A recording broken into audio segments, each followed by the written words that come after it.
Welcome and thanks for tuning in to the Victorian Aboriginal News Van Talks podcast. I'm your host, Charles Pakana. Victorian Aboriginal News acknowledges and pays respect to all traditional owners and custodians across Australia. We acknowledge the elders who have gone before, those who currently lead their communities, and those who will follow in the years and generations to come.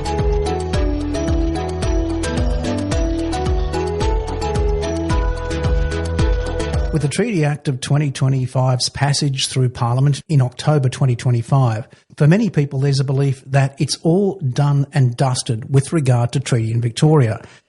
In reality, that's far from the truth.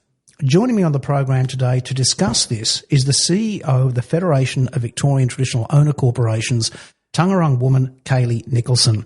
Kaley, welcome back to the program. Thank you. Good to be back. Kaley, let's talk about local treaties and the fact that that's going to be a fairly broad-ranging initiative right across the state and for quite a long time. Even though we've discussed it on this program a number of times, if you can just give us a bit of an overview of what local treaties are. I think it's an important question and one that community, I think, are really still grappling with. Statewide treaty is about sort of the broader structural institutional mechanisms at play that influence and shape the life outcomes of traditional owners and Aboriginal and Torres Strait Islander people that live in Victoria. So it's pretty broad, and the local traditional owner treaties will be much more honed and focused, and we'll talk about things like land justice, caring for country, embedding self-determination in local decision-making mechanisms, and priorities and the unique sets of circumstances that each of the different traditional owner groups navigate across country, across this state. What's particularly interesting about the local treaties that I've seen, especially in the treaty negotiation framework, is where you would typically think that by default it would be local governments and the traditional owners negotiating a treaty or agreements. It's actually still restricted to the local traditional owners and the state government. They're the primary negotiating parties. Are you aware of any rationale to that and why local governments weren't specifically mentioned in the framework? In terms of being able to give on-the-ground insight as to how that decision-making came about, I wasn't in the room for those decisions and the debate that happened around them. But I think essentially it just comes down to that this is a state government commitment and the state didn't want to sign up other arms of government without their, I think, express consent. There are mechanisms, though, within the treaty-making framework that allow for traditional owner groups to invite local governments into negotiations. And this is the additional negotiating parties. Yeah, exactly. So whilst state government didn't sign up local governments, I think there is very much still a real role for local governments within local treaty making, and it'll be up to the different traditional owner groups to decide if that's something that they would like to progress. And what's the Federation's role in all this? I know that you work closely and in collaboration with traditional owners across the state, but once again, you are not mentioned in the treaty negotiation framework. You weren't involved in the negotiation of the statewide treaty. But what do you see as the Federation's involvement in supporting traditional owners and indeed government, if need be, in this next stage? I think it's a really important question. The Federation's role is pretty unique within this political landscape. You know, we're wholly, solely owned, operated and driven by the traditional owner corporations, and so our sole mandate is to act in their best interests and to pursue their agenda and priorities. What that could be any number of things. When I look at the treaty landscape, it'll be about convening information that creates, I guess, a floor for traditional owners to be able to have a collective set of information that they can utilise and negotiate and leverage to inform their own negotiations and the things that they might prioritise within their own treaty making. I think that's probably, in terms of like a strategic priority area, that's a huge one. We also, I think, act as a bit of a conduit still in this new post-treaty landscape around government's ability to negotiate with traditional owner groups and understand the collective standpoints that traditional owner groups have. There is a huge array of diversity across the different traditional owner groups in terms of their priorities, the natural resources that they have access to, the needs and priorities of their local communities and all of those sorts of things. But there are some real shared challenges and shared priorities. And so the Federation's role at the direction of the traditional owner corporations is to identify those and drive towards achieving outcomes around those. So there are still things like core funding for traditional owner groups and the traditional owner corporations, and how chronically underfunded they are. So addressing that in the lead up to treaty is one of real strategic importance, because essentially if you're not on equal footing, you're on the back foot, and it means that traditional owner groups are not going to be able to negotiate as free and frankly, I think, as they need to be. You mentioned core funding for traditional owner groups, and we'll just leave treaty aside for a second, but we will come back to that because I would like to delve into some of the benefits to the broader communities, not just the Aboriginal communities, as a result of local treaties. But in a roadmap developed by the Federation of Victorian Traditional Owner Corporations, it shows that a $300 million investment in traditional owner corporations over a 10-year period would bring $1 billion in benefits to the broader Victorian community. Let me give you an open question. Expand on that. Okay. Again, very important question and a good opportunity for us to talk about the role that traditional owner corporations and communities play in rural and regional Victoria. We recently commissioned a piece of work by Quartermentha that looked at how chronically underfunded traditional owner corporations are, and it's found that there's about $76 million in underfunding currently at play across the state. And but how do you measure that? How do you measure the base figure? The base figure looks at the statutory functions of traditional owner corporations, and we all know that traditional owner corporations do much, much more than just their statutory functions. Yeah. It's pretty much a very small part of the work that they do locally, but it does give a good baseline. And so from there, it identified ways that traditional owner corporations are essentially absorbing the costs of government and industry in things like cultural heritage, land management, renewables, developments taking place across country, big housing builds, all those sorts of things. Place burden, I think, is probably the best word in this case, on traditional owner corporations to be able to respond to and ensure proper decision making is in place to enable those things to take place. Now, with the underfunding that's been identified, it's essentially, like I said, it's traditional owners through volunteerism and load onto community members and people that work in those corporations that pick up the slack that enable these corporations to still remain functioning and to deliver for the broader community. So if I were to take the example of, as you said, the Victorian Traditional Owner Economic Roadmap, and that's a piece of research that we, again, commissioned to be able to inform treaty making and the types of things that traditional owners might be looking at negotiating for, there is a $300 million investment that could lead to a $1 billion impact across the state at that broader level. Now, if I'm to look at the current situation and just how underfunded traditional owner corporations are, and I look at the economic impact that we have locally, for example, many of the corporations are some of the biggest employers in rural and regional areas, and they employ much more than just Aboriginal people and traditional owners. We create opportunities for the broader community. That's probably a really good example of how that benefit filters out. Another recent example, the fires up around the Central Highlands of Victoria. Devastating, yeah. Yeah, very, very devastating. We had staff members at Tonarong Land and Waters Council, obviously I'm the chair over there, that lost their homes. The broader community were impacted really significantly, and not just community but country as well. And our Caring for Country, our big environmental teams were actually on the ground caring for community, going around putting out spot fires, checking in on people, doing the work of Aboriginal community in the broader community setting. So what you're saying then is that equitable investment of that $300 million would contribute to employment for the broader community, not just First Nations people, land management and protecting of assets, which are private and state as well. What other key areas would we see that return on investment?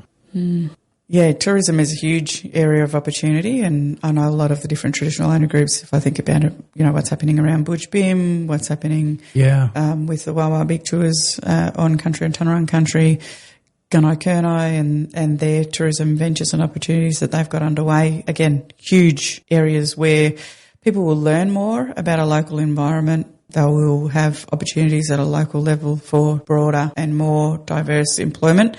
And then also there are things like the TONFAB strategies, traditional and native bush foods and botanicals. Yeah, it's a growing trend, isn't it? Yeah. if we can create an enabling environment through certification, say, for Indigenous owned and operated ICIP and the uses and potential uses for native bush foods and botanicals as a foundation, traditional owner corporations have already started to set up their own native nurseries where they will grow and cultivate these plants. But there's all sorts of integration that can happen in terms of, not just growing them, but extracting the chemical compounds of those plants and supporting Western scientific models to integrate those into pharmaceuticals, for example. There are many, many native bush foods and botanicals that are classified as superfoods that have off the charts amounts of vitamins and nutrients in them. And so through the ICIP of traditional owner groups, you might be able to harness those and, again, create new medicinal products. And just for our audience, ICIP is Indigenous Cultural Intellectual Property, and we will talk about that in a later interview with Kaley because we'll be catching up with her every couple of months here at the Federation. Kaley, I'd really like to touch on the political football of treaty, if you're up for that. Yeah, sure. Because it has been a political football, regardless of the fact that when the 2018 Act came into power or came into being, it was actually with bipartisan support from the Conservatives and from Labor as well. We all know since 2023 that's gone by the by. But what's your perspective and the Federation's perspective on that political football that is treaty? I think it's unfortunately not an uncommon story when we talk about Aboriginal or Indigenous issues. It's quite easy for these types of things to become politicised. I think one of the real concerns that we have at the Federation is that treaty and treaty making has been conflated with the Labor Party, and it's really important for us to call out that treaty is something that traditional owners and Aboriginal and Torres Strait Islander community have been calling for in this country literally for decades. Yeah. It is through our advocacy and our ingenuity as a peoples that we've been able to get government to commit to this, and then in connection with that it has become a really important policy commitment from Labor. But this doesn't start and finish with the Labor Party of Victoria, and as you rightly call out, the opposition or the Liberal Party were initially in support of this, I think because they understand that this is a grassroots, community-driven policy that we've been fighting for generations. It is disappointing when it becomes a political football and it is conflated as a Labor Party priority, because it will remain a priority for traditional owners and for the broader Indigenous community, regardless of if Labor are re-elected or if the opposition get into government. Let's now talk to the community itself, the broader Victorian community. We've seen from recent research there's actually an increase in support across Victoria. We've spoken recently about that on this particular program, that there is that increase in support for treaty. But what would you say to the broader community listening to this right now in a way to lend their support for treaty and traditional owners? I think it's really important to highlight the fact that the majority of people care about making a difference in the lives of Aboriginal people and communities. I think the debate really comes in when it gets to the nitty-gritty of how that happens. But, if I talk to the average Victorian, and I have a lot of conversations around the state about the need for treaty and about the need to close the gap and about the need to get some equity for Aboriginal community, I think there is no doubt in my mind that the average Victorian wants to see something change and in a meaningful way. Treaty, particularly at the statewide level, looks at those big picture departmental wide goals. So, when we talk about closing the gap, it is things around educational attainment, vaccination levels, numeracy and literacy, all sorts of different. And of course the justice system and incarceration. Yeah, exactly. And, the things that need to be in place to drive those down. Now, it's really great that the way the statewide treaty is geared is to enable better outcomes in those spaces. I think the Productivity Commission in particular has been pretty scathing of the lack of return on investment for government decision making and outcomes around closing the gap. I think you would speak to anybody and they would say it's because government doesn't do a very good job of listening to Aboriginal community about how to get outcomes in those spaces. And so the best thing we can do is ensure that self-determination is in place and that we are in the driver's seat in terms of, what we want to see and how we think these things need to be addressed. Now, that's important, again, when I talk about closing the gap. But if you take a I guess, a deeper dive into things, you're going to understand that, as is the Aboriginal worldview, we're connected with country and we can't be healthy without healthy country.